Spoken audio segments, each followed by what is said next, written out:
As I climb the corporate ladder, parang na-feel ko that I want to be an entrepreneur. I want to build a business and help other people eat 3 times a day because of my business. And when I told my parents about it, syempre may resistance. Di nila maintindihan because I'm the first one to become an entrepreneur, if ever, no? So, sabi nila, bakit ka magre-resign? Ang ganda ng trabaho, ganda ng benefits, etc. And I told them na yun nga, I want to have that flexibility, that freedom, and I want to help other people eat 3 times a day because of my business. And eventually, nung nakita nila how my eyes twinkled every time nag-iisip ako ng business, etc., they eventually agreed. So that's my start of venturing into entrepreneurship. And since wala akong alam, nangyari is I had to learn it on my own as a part-time business initially. So yung first business ko, you wouldn't have guessed it, but it's a boutique, okay, selling blouses to women. So I would go to the busy streets of Divisoria, buy blouses for 50 pesos during weekends. Tapos padala ko sa Naga and benta namin 100 pesos. Akala ko okay na yon because doble na yung price. But little did I know na ang dami palang considerations when you go into business. So, yung may renta pala, 'di ba? Yung mga binili mo pala, there's such thing as inventory, hindi mo lahat nabibenta. May minsan wala na sa uso, wala nang bibili, etc. So, those things hindi ko alam.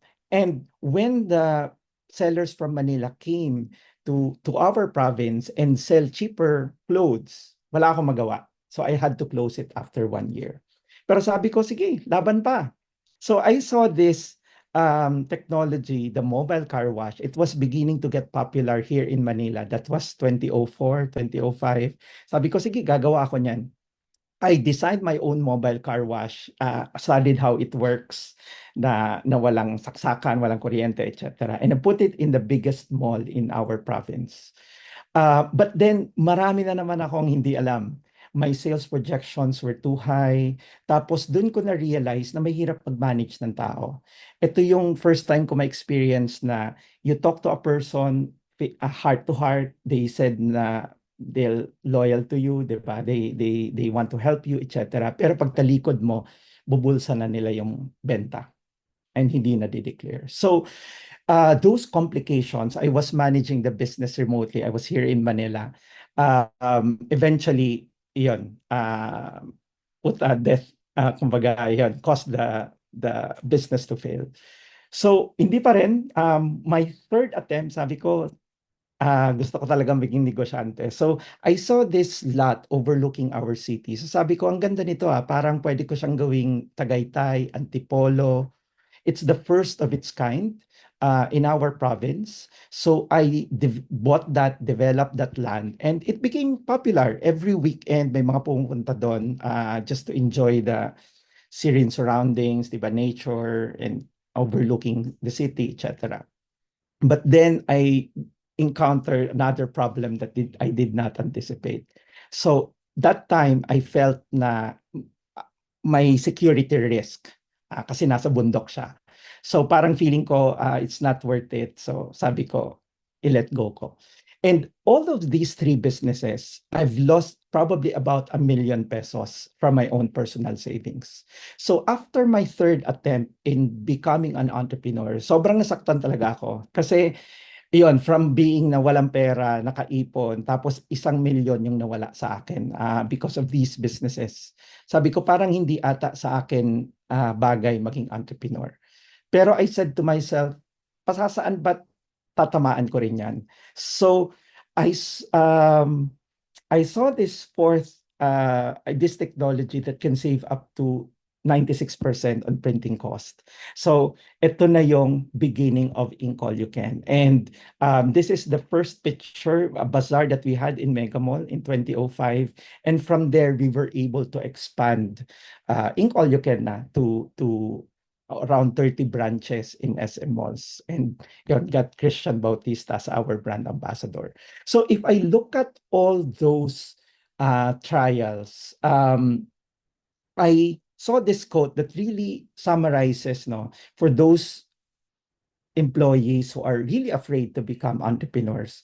Um, I failed once, not once, not twice, but three times already, right? And sometimes mahirap lunukin yon na supposedly magaling ka, pero palpak yung negosyo mo. But I had to swallow that pride. And I saw this, and from there, yung business, I received a lot of blessings now when the business became successful. So, yan, many things along with helping a lot of people. And there's one thing I learned from that experience. Ito yung summarizes this quote, no? Na it doesn't matter how many times you failed, because in business, you only need to be right once. And I heard that from an entrepreneur in the US, no? And sabi ko sobrang tama to, na parang lahat ng lugi ko in the first three businesses, nabawi ko siya when I made Inc. All You Can Work. And I hope na yon, it inspires you to really push through kahit na minsan mahirap, kahit na pangalawang try mo na wala pa din. Because yon, you only need to be right once. Now, before we move on and discuss the three areas that I want to talk about, is it okay if we make this more interactive? Okay lang ba? Yan, sige. So, intro pa lang to. I would like to invite you to go to ulearn.ai and let's have a word cloud, no? So, I want to invite you to pick up your phone, tapos siguro type in ng ulearn.ai. Yan, ulearn.ai. Okay. Tapos it will ask for a code. Type in the code L for the leadership collective, L10310. Okay. And then, so I'm doing this with you, L10310. Later on, we'll use this to personalize as well the learnings that you will get from this. Now, it will ask you for your name and email. So, lagay nyo lang yung name and email so that we can send the results later. So, what's the first word that comes to your mind when you hear the word entrepreneur? Okay, so pwede ba kayo mag-type dyan? What's the first word that comes to your mind when you hear the word entrepreneur? Um, Type din ako.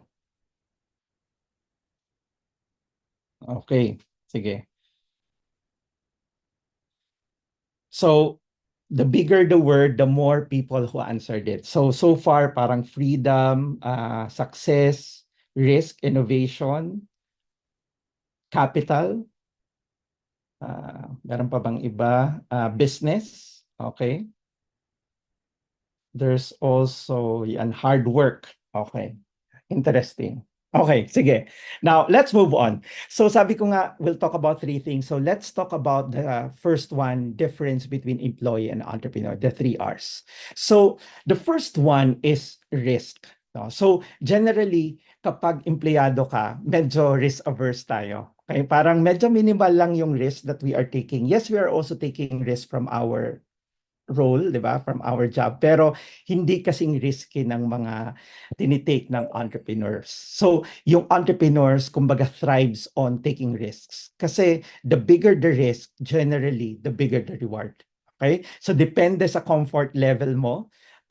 When you take risks, that's you'll also get more rewards from it. So in terms of our mindset as an entrepreneur, dapat we eat risk at for breakfast, di ba? Hindi tayo dapat takot sa risk. So that's one kumbaga difference between employee and entrepreneur. In terms of the second one is in terms of resources, no? So as employees, generally, especially if we work for bigger companies, we have more resources. As leaders, di ba, may mga tao kayo, so madaling mag-utos, kung may papagawa ka, you have the budget as long as hindi tataas yung hindi ka mag-overspend, that's okay. So may mga resources na based on last year, etc. So 10% increase or kung ano man, yun yung certain budget. You have a budget. But in terms of being an entrepreneur, yung resources natin generally halos very, very limited. So we start with as much as possible zero, di ba? Kaya during the first few um, maybe months or years siguro of being an entrepreneur, sobrang tipid. So halos kung pwedeng gawin mo ikaw gagawa because we don't have money to pay for people. So in terms of approach ng pagiging entrepreneur, ibang-iba siya. That's why I also know a lot of people, 'di ba, from big companies that when they start a business, they fail miserably. Okay? Because ang mindset nila is different from a corporate na merong budget. For example, you launch a product, merong mga press release, merong press launch, merong bonggang advertising, etc. But as an entrepreneur, talagang shoestring budget 'yon. Kailangan um, tipid as much as we can. No, so in our second business as well, the tech company, Tarki. So we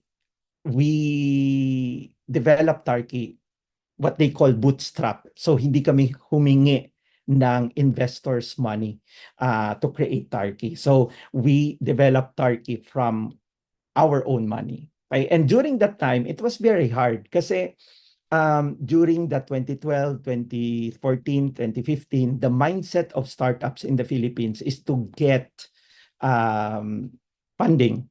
So kung wala kang funding, parang walang naniniwala sa'yo. Okay, so yun yung mindset. But for us, very important that we manage Tarki na as our own business and try to maximize the resources that we have. And it turned out it's a good strategy to that we took because ngayon ang startups in the Philippines, no, tech startups, hindi na masyado on funding. Parang they are promoting bootstrapping because it forces the entrepreneur to really become kumbaga matipid and look for ways, creative ways to manage and stretch the budget. Ang nangyari kasi, most of the tech startups in the past is kuha ng funding $1 million, $2 million, pagkatapos gagastusin sa office, 'di ba? Magandang office, gagastusin sa magagandang benefits, etc. And not focusing on the product itself and the customers. So in the end, after 1 year, 2 years, ubus na yung pera, wala pang negosyo. Kumbaga hindi pa tumatakbo yung business because they are focusing on the wrong things. So very important na when you start your own business, you have to admit that you have limited resources even if you have a lot. So maybe meron kang 1 million, 5 million na capital. Okay, I want you to take in to embrace that mindset na siguro dapat 50,000 lang o 100,000 lang yung budget mo, even if you have 5 million in the bank. And that will force you to become creative and yun nga, stretch the budget. Okay? The third one is range. So generally, when you are an entrepreneur, you manage an employee, you manage a certain area of the business, di ba? So kung halimbawa, accountant ka, you look at the accounting process. So in fact, if the company is very big, hindi lang accounting yon. Minsan, accounts payable lang ang kumbaga responsibility mo, hindi man lang general ledger, hindi man lang finance, hindi closing the books, kundi accounts payable lang, ganon ka-specific. Same way with other for example, if you're in warehousing, etc., you manage the warehouse and that's it. You don't have exposure on branding, on financials, on marketing, 'di ba? On operations, logistics, etc. And when you become an entrepreneur, unfortunately, you have to learn the many aspects of the business. So, dun ko na, I never read a book in high school except kung required sa book report. And of course, yung textbook, yun lang.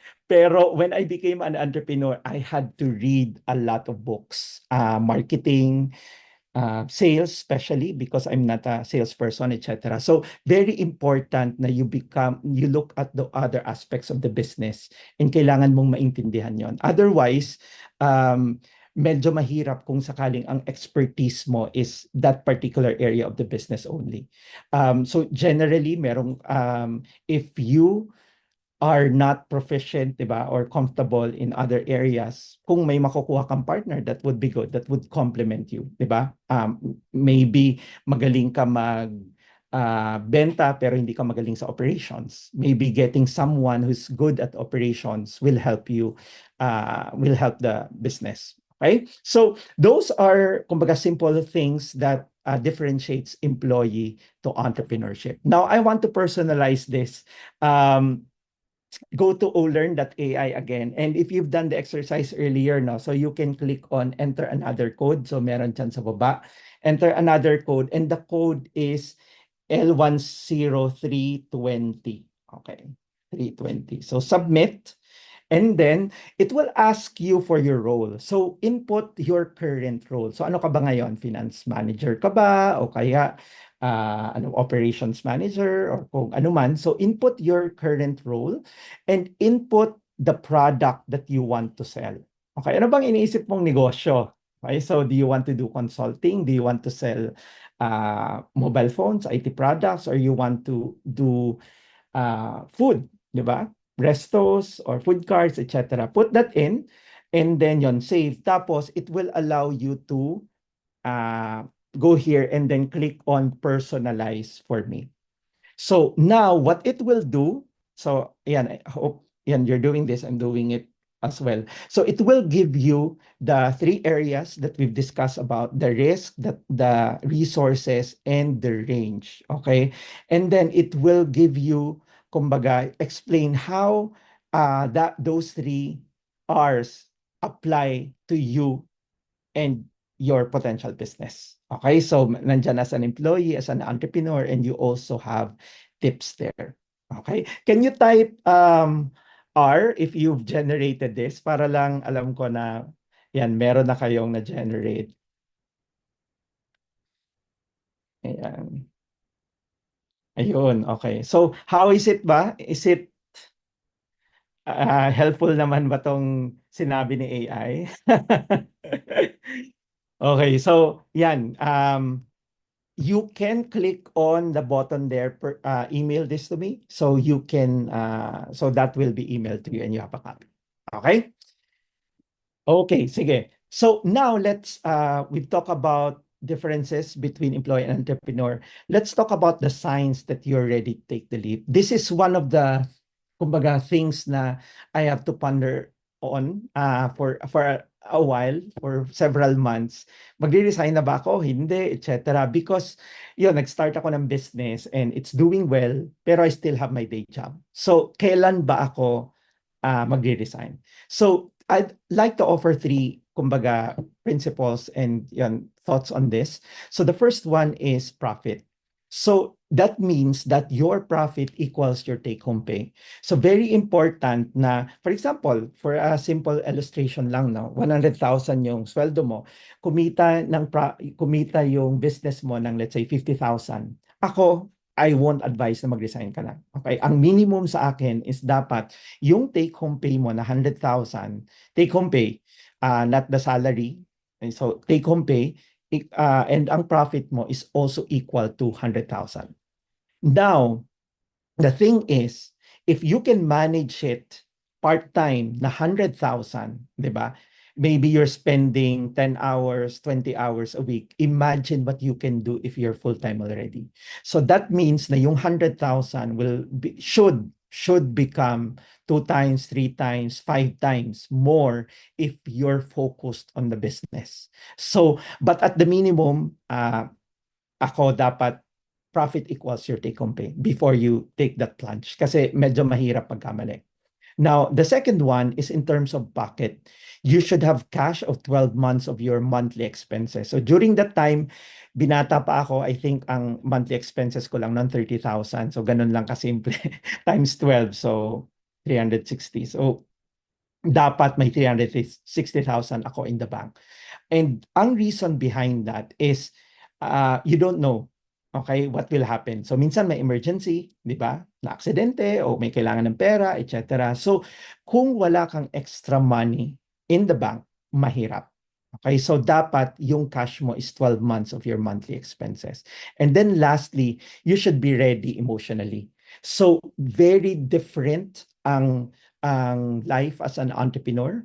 So very challenging, very ano ba? Yan, stressful. So lalo na kung ano na 15 and 30th of the month tapos wala ka pang pera pang sweldo, etc. Very stressful siya. So dapat you have to be ready emotionally. Okay? So those are the three signs that you can take the leap. So profit, pocket, and preparedness. And again, I'd like to personalize it. So go to Olearn.ai again or enter another code and put in yon L10325. Okay, this is how to apply the three P's in your situation. So 325. Um,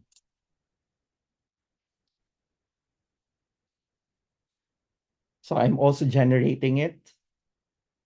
Yan, okay. So here, what I did is I created watch out for you. Okay, so for example, yung profit, ang watch out niya dito, dapat accurate na makompute siya, etc. And also an example. So this, kumbaga, extends our discussion, our short discussion this evening in terms of the three P's, signs when you're ready to take the leap. Okay, so I hope you've generated it. You have there three watch outs for each area and an example to help you navigate better. Okay? Now, so we talked about the 3 R's, employee to entrepreneur, signs you're ready to take the leap. And lastly is what to expect after the leap. Okay, so the first one is salary. No more employee perks and regular salary. So yun yung isa. When I pirated my wife to join in business, sabi niya sa akin, oh, dapat kung kaya mo na akong sweldohan, that's the only time that I was, tapatan yung sweldo, that's the only time that she will join me. Kasi we're managing risk, di ba? So ako lang yung full-time entrepreneur, siya nasa corporate pa rin. And when the time comes na, okay, pwede ko nang tapatan yung sweldo niya, uh, she joined me. But before that, nanganak siya. So na-maximize lahat ng anong tawag mo doon? Health benefits. So nanganak ng libre, etc. before siya nag-resign. So make sure na kung may ganon, di ba? We maximize muna yung mga employee perks before we resign. Kasi when you take the leap, I mean yung healthcare na yan, etc., ikaw na magbabayad niyan. Bawat piso niyan, ikaw magbabayad. Okay? The second one is support. Yung mga old friends ko sa company, they don't understand me anymore. Okay? Kasi ibang mundo na yung ginagalawan ko. Yung time ko, I'm free during the day to, kumbaga, manage the business and also network, etc. Tapos sila busy din with their own lives. So, very important that when you take the leap, you get, kumbaga, support group na that understands you. And normally, yun, mga fellow entrepreneurs yan. Mga fellow na mo na nag-take ng leap, etc. who can understand you, who can understand what's your what it is that you're going through. So generally, yan, kapag wala kang support group, ang mangyayari is, yun, mas magiging stressful ang buhay, mas magiging, ano siya, mahirap for you. So make sure na when you jump, di ba, you network with fellow entrepreneurs, mas mai-inspire ka to keep on moving, pushing through, etc. And then the last one is the sole responsibility. So ito parang na-realize ko when I had to fire somebody, 'di ba? Hindi mo na pwedeng i in the corporate you have a boss na pwede mong tanungin, 'di ba? Or siya mag-decide pag mahirap. But here the buck stops with you. So whatever decision you have to make, ikaw yung gagawa nun. And the more difficult part is yung weight on your shoulders. It's not just you who is affected, but also the people that work for you. So kung sakaling magkamali ka, di ba? And suddenly naging problema yung business, dala-dala mo yon. Okay? That's why, and it happened to us even in before the pandemic, no. Parang 2016, 2017, we had some cash flow problems. But because of that experience, parang make sure namin na we have enough cash in the bank. So when the pandemic happened, we assured our employees, we talked to them na don't worry, we will survive no matter how long this pandemic take. Diba? We have enough cash in the bank. And I think yun na yung naging ano namin ng me and my wife, diba? To be responsible, to be prudent in terms of our expenses. We don't we travel with the family but we don't hindi kami magarbo, hindi kami maaksaya sa pera because yon we're saving for the always for the rainy days. Kaya nung nangyari yung pandemic, yes, affected yung business but we know na we will survive kahit ilang taon yung pandemic na yon. We have enough cash in the bank. So yun yung responsibility na hindi lang ikaw ang affected kundi lahat na nag-work sa iyo. And sometimes yun medyo mabigat siya. Lalo na pag may mga malalaking problema, legal o kung ano man, ikaw mag-bear nun. So make sure that you're prepared for it. Okay? So, yan, let's personalize it. Last one. So go to olearn.ai again. The code is L10340 and this is how you can apply the 3S, no? So this time I've created 340. Okay. The groups that you can join. So it depends on the business that you're planning to do. So for example, if you are planning to do food, diba? Food business, it will suggest mga communities that you can join related to food. Okay. If you're doing consulting, it should give you 340 but hindi nagano. So it should give you tips, 'di ba, communities that you can join. Okay? So that's it. And may isa pa akong point lang sana. Okay lang ba? Do you want a bonus? Ito, yan, I'm passionate about this as well. Okay lang? Mga 2 more minutes? Sige. So, this is what I've been preaching ever since, no? So I've experienced this a lot. I've seen this mistake to many entrepreneurs. The number one killer of first-time entrepreneurs. So I want to ask you, is there a difference between this one? 1 times 1 million and 1 million times 1. Pwede ba kayo mag-type ng 1 kung merong difference or 2 kung walang difference? Yan. Para naman may audience participation tayo. So can you type 1 if you think there is a difference and 2 if you think they're the same? Okay, so A or B. Ay, 1 or 2. Sige, can you type ba? Wala. Ayan. So do you think there's a difference between 1 and between A and B? So mukhang wala pang sumasagot. So is there a difference? Yeah, so may difference. Ayan, sabi ni Vicky. Ayan. How about others?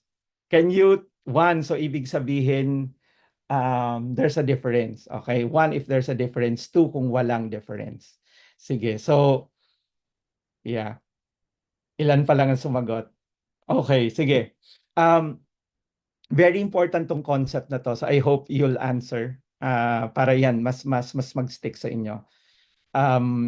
So I'll discuss this, no. So ano ba ang difference ng 1 times 1 million and 1 million times 1? Both of them, yung product is 1 million. Okay? But yung first column is what I call number of practice. Okay? The second one is the investment per practice. So anong ibig sabihin nun? Ang ibig sabihin nun is in the first one, letter A, okay? isang beses ka nag-practice, ang investment mo is 1 million. Yung number 2 is 1 million ka nag-practice and ang investment mo is 1 peso, okay, per investment. Now, if you look at my experience, no, so 1 million yung nagastos ko on the first 3 businesses, I practiced 3 times. Okay? So parang in a way, my investment per practice is 333,000. Okay? Now, this is a very important quote from Bruce Lee. Diba? Sabi niya, I fear not the man who practiced 10,000 kicks once, but I fear the man who practiced one kick 10,000 times. So it's all about practice. And lahat tayo dito, especially if you're not an entrepreneur, you don't come from a family of entrepreneurs, kailangan natin mag-practice, 'di ba? Education 'yon. Mag-start ng business, tapos madapa, tatayo. Practice ulit, may natutunan, tapos pero nadapa pa rin, tatayo. So, yun yung practice natin. So, the number one killer of first-time entrepreneurs, especially yung mga retirees na mga nakita ko, is spending too much in their first business, which is number one. Practice number one. Okay? So, anong ibig sabihin nun? Kung meron silang retirement money na 5 million, mag-iisip sila ng negosyo na worth 5 million at ilalagay nila yon dun sa first business. And ano ang chance na magiging successful sila? Very little. Because wala pa silang practice. They don't know how, they don't come from a family of entrepreneurs. Walang nag-guide, etc. So very important that we maximize and do practice. Okay? So ito yung principle. The goal of the first business is not really to earn. Okay, the goal of the first business is to learn. Kasi nga hindi pa natin alam kung paano magnegosyo. So dapat we look at our first few businesses as learning opportunities. So that means spend as little as possible. Kay mahaba-haba pa yung biyahe. So ibig sabihin, kung meron kang 5 million in the bank, sana mag-spend ka lang ng 50,000 or something, 'di ba? Para pwede kang 100 times na mag-practice and still may pera ka pa. So, kapag hindi mo nakuha yan on the 100th time, ewan ko na lang. 'Di ba? Pero generally, based on research, successful entrepreneurs become successful after 3 or 4 times na try. Okay? Which is, sa akin, parang nag-fit din siya. So, how much do you spend? If you look at these businesses, no, sabi ko nalugi ako ng 1 million first 3 businesses. If you look at how much is my investment for Incol You Can? 10,000. Okay? 10,000 lang siya and yet nabawi lahat ng lugi ko in the first 3 businesses. So, ito yung guideline ko. This is the last one. How much should you invest? 6 months of your monthly savings. So that means kung ang may savings ka na 10,000, dapat up to 60,000. Ang reason is within the first 6 months, makikita mo na kung magpa-fly yan or hindi. And kung sakaling hindi siya magpa-fly, by that time, may naipon ka na ulit na pang second practice mo, pang third practice mo, pang 10th practice mo, and hopefully, you will get it right. Remember, you don't have to be right all the time. You only have to be right once. So, maraming salamat, Leapreneur. It's I coined it Leap of Faith to become an entrepreneur. It was my advocacy back in 2018, 2017. We awarded certified Leapreneurs. Yan, masaya. We be able to help OFWs become full-time entrepreneurs and go back to their families here in the Philippines. So, yan lang. Maraming salamat and thank you for giving me this opportunity to share my story. And pasensya na medyo napahaba. Well done. Thank you, Jerry. What a insightful session, everyone. Claps for Jerry. There's love hearts, thumbs up. I think that was an incredible session. Look, let me start with the first question because this is a safe space, right? So I'm going to ask you the question that probably some people want to ask you, but that they're too shy to ask. You mentioned that you're married, right? So you've got a wife and a family. How did you convince your wife to encourage you to go off and start your own business? Did she already have her own business, so she was okay with it, or how did that discussion go? Yeah. During that time, I was single. So when I started Ink All You Can, I was still single. I haven't met my wife. But so when we got married, no, she was working in Singapore, having also yun, high flying career. And then during that time, sabi niya, I don't know if you know For Love or Money, a popular show back Yeah. then. Yep. Sabi niya, ano to, for love or money? Kasi if she stayed in Singapore, she'll have more money, like get promoted, etc. But she had to go back here when we got married kasi I don't want to go to Singapore. I want to manage my business. So sabi niya, ano to, for love or money? But yon, she chose love. And sabi niya ngayon, buti na lang kasi ngayon hindi na or, kundi for love and money na daw.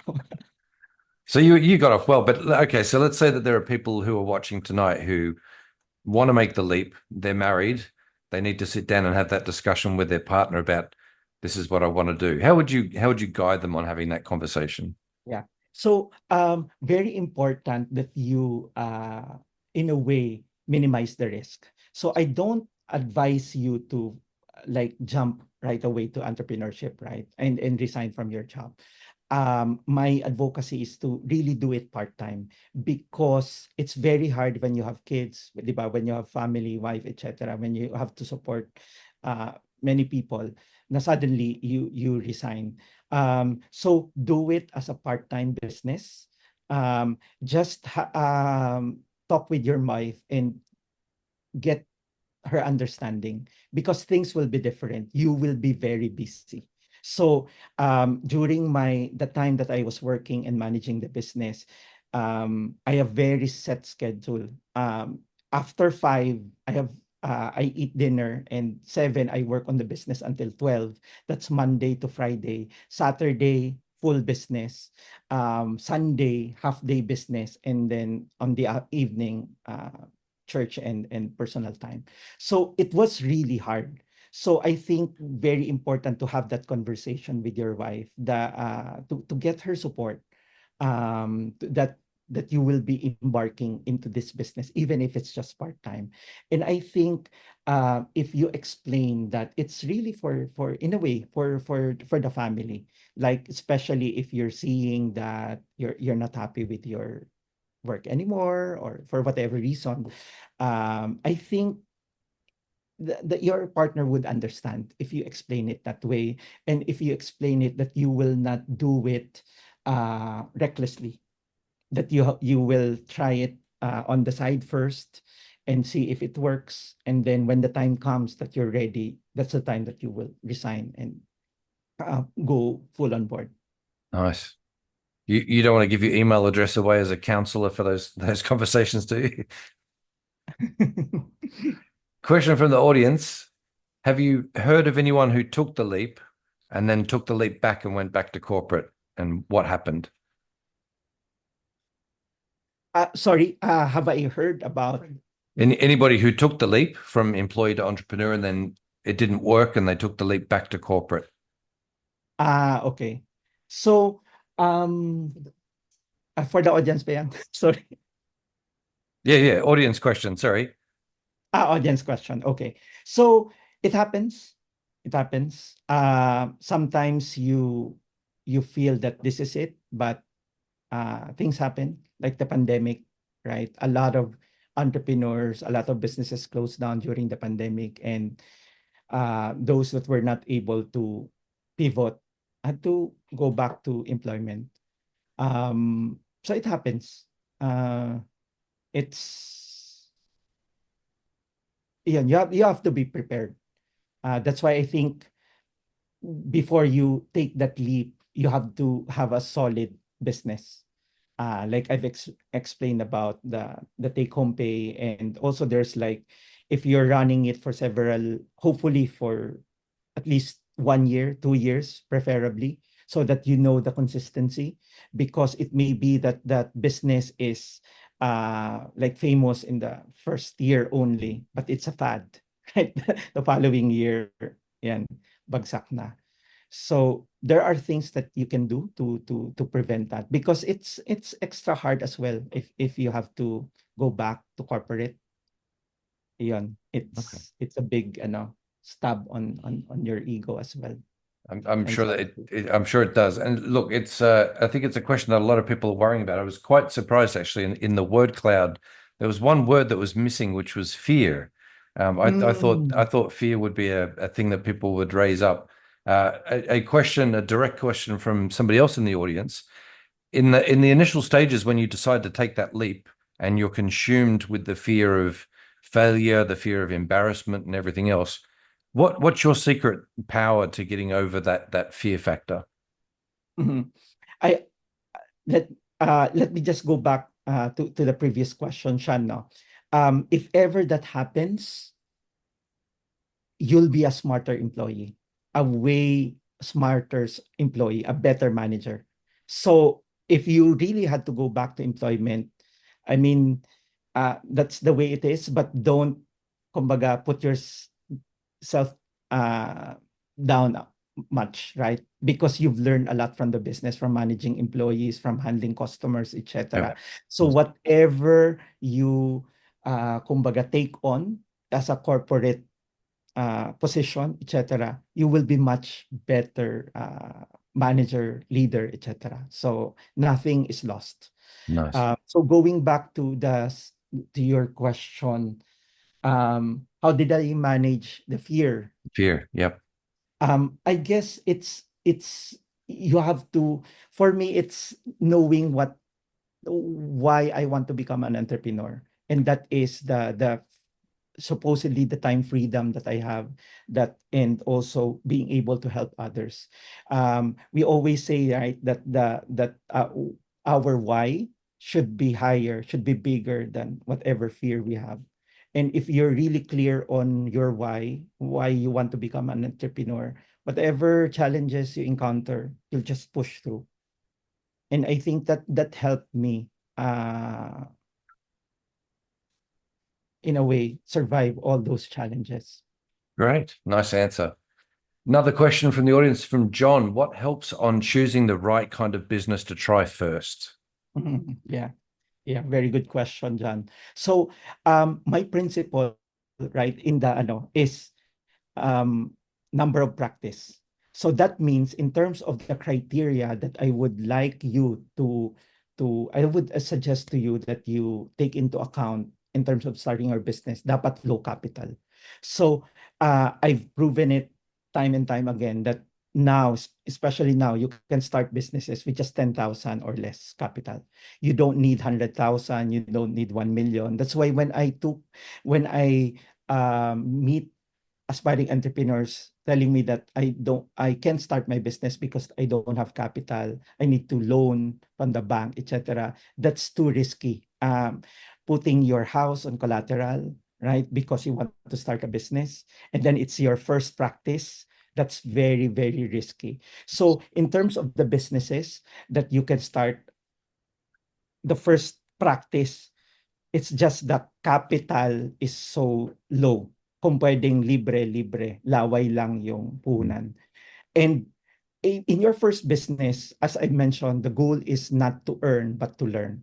So very important, if for those business, whatever it is, you want to sell your things and old things in Facebook, Facebook Marketplace, etc. You will learn how to price it. You will learn how to position your product. 'Di ba? You will learn how to talk to customers. You will learn how to negotiate. 'Di ba? So whatever it is, there's a lot of things you can learn from your first business. You don't need to spend 100,000, 500,000, 1 million. 'Di ba? Whatever it is, you can, if you have a friend who has selling products that you can resell. 'Di ba? You don't need to spend a lot of money. Again, you will learn accounting, how to price your products, 'di ba? Monitor your sales. You will learn how to where can I um, market this product, right? So you will learn marketing. there are so many things you will learn talking to customers, etc., by just being a reseller. So acquire the skills first, because Yep. as I mentioned, sometimes we're too focused on our role that we're not familiar with the other aspects of the business. So learn those things first. You don't need a lot of money, and once you become more comfortable, then you can take on and riskier businesses. And actually, that leads on to another thing, Jerry. You're a big proponent of small businesses, small to medium businesses, using AI tools to help them act like a bigger business. Can you tell a little bit more about that? Yeah, so now in 2018, I've established Ulearn. So I established it because I want to um, help businesses, SMEs, learn how to level up their business and become world class. And now that AI is here, we're also offering programs on how to use AI for their business. It's really amazing. Things that you have to do a few hours or a day, you can do it in minutes with AI. So you can do it in terms of, let's say, getting demographics on your target market, in terms of doing your content marketing, in terms of um, doing customer service automated, etc. There are a lot of things that AI can help you with. So when you start your business, make sure that you implement technology, especially AI, because it's very cost effective. You don't need actually a lot of people now to manage your business. We're going to a phase where there are AI agents that they can do the things for you. So make Nice. sure you implement technology. Awesome. Let me just check with our co-host of the evening. Any questions from maybe Vicky or Grace that they want to throw in while we've got you here? Actually, there's a question from Apollo here. Basically, would you discourage people who are unable to find work or cannot stand to stay at their current jobs and don't have cash safety nets? Or how about people who are about to retire but don't have the kind of cash safety net that you prescribe? Mm-mm. What would Yeah. you advise them? Mm-mm. Kaya I think very important na as early as now, if you have some inclination or if you are considering to become an entrepreneur later, I think you should start early. You should start now, right? So that means practicing, because so that it's not your first practice. So whatever, even though if you're not sure if you want to become an entrepreneur, just try it out, right? Learn the skills that's needed to become an entrepreneur. In any case, whether you pursue or not, you'll be a better person, right? Better manager, better leader. So in that case, without safety nets, ako medyo mahirap. So, parang I discourage kung wala ka nung mga, at least nung sinabi ko na take home pay equals your monthly expenses and also you have a cash on hand, um, I wouldn't resign, especially if you have big responsibilities pa. So you can stay muna, tapos develop your entrepreneurial skills. And then when the time is right, siguro, there's also a notion about being unfair to the companies, right? If you're managing a business. So I think it's very important that you're also fair, right? So for example, if you have work ng 8 to 5, give your all, 'di ba? In that span of time, that 8 to 5 na yon, Monday to Friday, to your company, because it's the one putting food on the table. So don't be take advantage of your company. Now, after work, then you wholeheartedly work on your business. So while doing the part-time work, make sure that you don't violate anong tawag mo dito? Conflict of interest, right? Conflict of interest, and also in terms of ethics then, uh, make sure that you give what is due to your company while having a part-time business. Well, good pointed out, Jerry. Grace, you've got a question, hands up. Yeah, thank you so much, Jerry, for this amazing talk. I think for many of us who are corporate lovers, right, what was a sign for you that you were able to fully discern that, okay, I'm going to take the leap, right?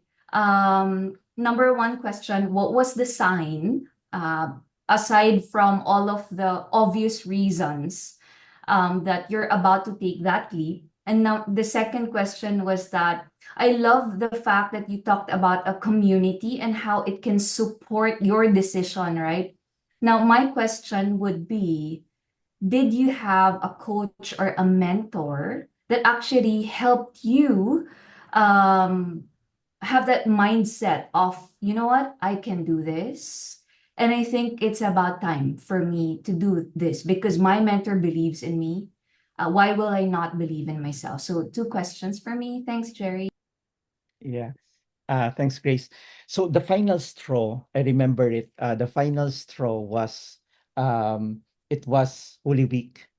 I think Holy Thursday or something. We were about to go to Batangas. So my parents drove 10 hours from Bicol to be here in Manila. And we had to leave by lunchtime. And during that time, my boss, who was in Costa Rica, was still asking me to do reports. And yun, there, so my parents were there. I had to wait until I finished that job. So I think that was the final straw that I really need to I want to be have more control in terms of my time. So from there on, that's the kumbaga final straw, and I crafted my plan to get out. It was very rewarding. I'm very thankful for my company. I learned a lot. In fact, many of the things I've learned from my previous company, I'm able to do in my job. The reason why we were able to design Tarky that way, our software product, is because in the corporate we learned how to analyze data is available for big companies, but when we became entrepreneurs, most of SMEs don't have data. So we were looking for those data availability, data at your fingertips to make informed decisions. And since we didn't find that, we created Tarky. So yun, very thankful, but nonetheless, I think yun, yeah, I made that decision that yun, I'll be an entrepreneur. The second question was mentor. So very lucky now that becoming an entrepreneur is really something very well accepted. During my time, 20 to early 2005, 2004, wala. 'Di ba? Pag nag-entrepreneur ka, ibig sabihin wala kang makuha ang trabaho, wala kang matinong trabaho. So yun pa yung perspective noon. Go Negosyo was not there. 2007, I think si Go Negosyo. So wala pang organized na entrepreneurship community that time. So I had to really learn it the hard way. Ang meron lang back then was Entrepreneur Magazine. There's a forum, Entrepreneur Forum. So babad ako doon. Tanong yan, etc. So yun lang. But now, I think you're very lucky. Sobrang daming communities ng entrepreneurs. Daming tumutulong. So it should be easier now. All right. That's the end of the raffle section and also the end of our session today. But first, a big thank you again for our guest speaker, Jerry, for his time, his energy, and his passion today. Thank you, Jerry. Big clap from the PLC community. We hope to have you back again next year. I'm sure everyone will love it. And with the busy Christmas season ahead, we won't be having a main event next month, but we will have some exciting one-on-one interview sessions coming up over the next 3 or 4 weeks. So stay tuned for that. So that means our next event will be on Monday, January the 20th, 2025. I can't believe I'm saying 2025. January the 20th, 2025 at 8 p.m. again via Zoom. So put that in your calendar. We will announce it in the Facebook group. And if you're not already a member, don't forget to join our Facebook group at facebook.com/ facebook.com/groups/Philippine Leadership Collective. Come and join us. We're over 200 members and growing. And of course, a big thank you to everyone who's joined us tonight. We appreciate you taking the time.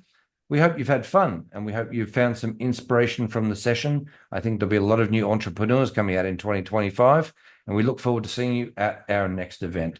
To everyone else, good night, stay safe, and we'll see you again soon. Bye-bye.